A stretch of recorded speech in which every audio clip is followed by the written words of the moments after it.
Craig Hignight is joining us live to answer all of your burning questions. Morning, Craig. Good morning. Good to have you back. Well, we're going to get going here with Willow asking, my lilac bushes are blooming again. Why? And will that mess up next year's bloom? Well, actually, occasionally plants will go ahead and put a second bloom on later in the season. This is awfully early. I normally don't start seeing this until August, but they'll bloom again next year. They've got more than enough flower buds in reserve. You'll get plenty of bloom next year. Bill says hello, by the way. Sharon says, will neem oil kill squash bugs? That's a toughie. I really don't think it's going to work because neem oil works by coating the insect in a film of oil, and then they die from lack of oxygen. It usually works on smaller insects, more sedentary insects that can't run away from you. I think you should probably step up to 7. I know it's not an organic, but we've had an inordinate number of insect questions this year. Oh yeah, been a busy year for that. Well, it's good to see Sharon is staying involved because here's another one from Sharon. Yeah. So should I worry about cross-pollination since I planted squash and pumpkins together? Only if you go ahead and plant seeds from these fruit to next year. It's not going to affect anything that you harvest this year. Next year, it could be interesting. Dina says he's had some mushrooms pop up recently. He was wondering what caused them and what he can do to get rid of them. Okay, the mushrooms are growing in response to an organic matter in the soil. Maybe you've got a dead root from a tree, and if you just look, you can just see, usually, I've been watching some mushrooms, they just follow where a root would have been. They'll go away. They're basically temperature and time, or they'll always show up at the same time every year. Just break them off. Once that organic matter is exhausted, they're going to go away. All righty. Well, this one is from, I think I lost my spot there. At some point. Here, I'll ask this one from Sally. Why are my mums blooming? Mums blooming this early. That is very interesting because with the heat we've had, I actually expect some delay, what we call bloom delay on mums this year. They're actually going to bloom a little later. If you're getting an early bloom, enjoy it. The plant will continue to set bud. As the days get shorter and shorter, you still should get plenty of color through the fall. From Bonnie, can I move an static lily now? Asiatic lilies, we are going to wait until September. Remember, they've just gotten done blooming. They're putting down food for next year's growth now. So don't be digging them up. You're interrupting them right in the middle of lunch right now. You don't want to start moving these bulbs until early September. All right, yeah, I would have said astatic too, so don't feel bad. Right. So this is from Vicky. Are we supposed to prune cucumber plants to get more produce? Are we supposed to do what? Are we supposed to prune cucumber plants to get more produce? No. They bloom on the new wood, or the new vine. And if you prune them, you're just cutting down on the total number of flowers. And for what people have been telling me, they're having a little trouble getting blossom set this year. If you want more fruit, go ahead and pick a flower early in the day and go and pollinate every open flower that you can find. Do this about every 4 days, and you're playing Mr. B, and it should increase your total production. All righty, well, stick with us and get on the WQ80 Facebook page and get your questions there if you haven't already. Craig's going to answer more of them coming up.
fall, when you can go ahead and harvest the stems and use them in your winter arrangements. The dogwood bushes are normally grown for their colorful stems. Now, if you've got a plant that has a branch that's just really going crazy, yes, you can go ahead and reduce it to make the whole plant look nice and even. Awesome. Well, Willow says thank you for answering her last question, but she's now asking, does the reboom of lilacs mean I can prune after these petals fall? This time of the year, and I just happen to think there are lilacs that do naturally rebloom, the bloomerangs, and we do not prune after the second bloom on those, so you'll wait until next spring, get your full bloom, and then do your pruning. Dawn is asking if it's safe to use that miracle stuff, the bloom boost, on hydrangeas right now. It wouldn't hurt, but the thing is, hydrangeas are not heavy feeders. This is a little high-powered as far as hydrangeas are concerned. I would much rather see an organic use that's a long, slow, low analysis feed. All right, this is from Lisa. My ground cover phlox are dying. What do I do? It's just in spots. Well, now, it could be that you've got some insects in there. Maybe a vole or something has decided to make lunch out of your plants. If the areas are completely dead, you can go in and surgically cut them out. The rest of the plant will go ahead and fill back in. Carla says she has a fruit tree that has bark coming off of it, and it's also looks like the trunk is starting to die and the leaves are turning color. Can she save it? Oh boy, that's a toughie, because once the bark comes off a tree, it's lost its ability to go ahead and move food from the top of the tree back down to the roots. I always say, if you've got bark sloughing on a tree, you go ahead and you do remove it back to where the bark is firmly attached to the root. But it sounds like this tree is in really deep trouble. You might want to go ahead and give it a little bit of fertilizer. And if the rain ever stops, you might give it some water in August and September. Perfect.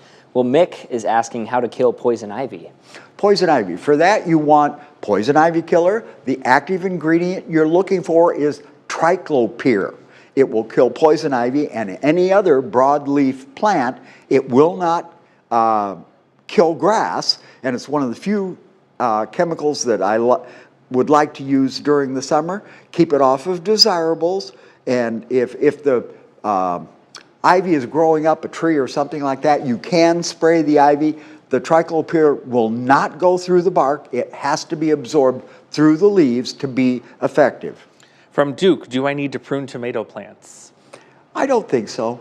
Some people claim that it gives you an earlier harvest, but we're far enough into the season now. We're not looking for an early harvest. And I've always been of the opinion that taking those suckers off, those are going to bloom late in the season, and they're going to give you your late fruit. All right, this is from Dawn. How do I get rid of itchweed in a large perennial flower bed? Ooh, okay, if it's actually in the perennials, what you're going to do, you're going to put on a rubber or latex glove. Over that, you're going to put a cotton glove. You're going to dip your fingers into the herbicide that you're using. You can use either Roundup or triclopyr, and just paint it on the leaves, keeping it off of your desirable plant material. The nasty weeds will die. Your good plants should be protected. All righty, that's all the time we have. Craig, thank you so much for joining us. Thanks, Craig. We'll see you Glad back to be next here. week. And be sure to join our Facebook Live with Craig each and every Wednesday. There you can submit your questions and be a part of the conversation. Here's a look at our Bridgepoint camera in downtown.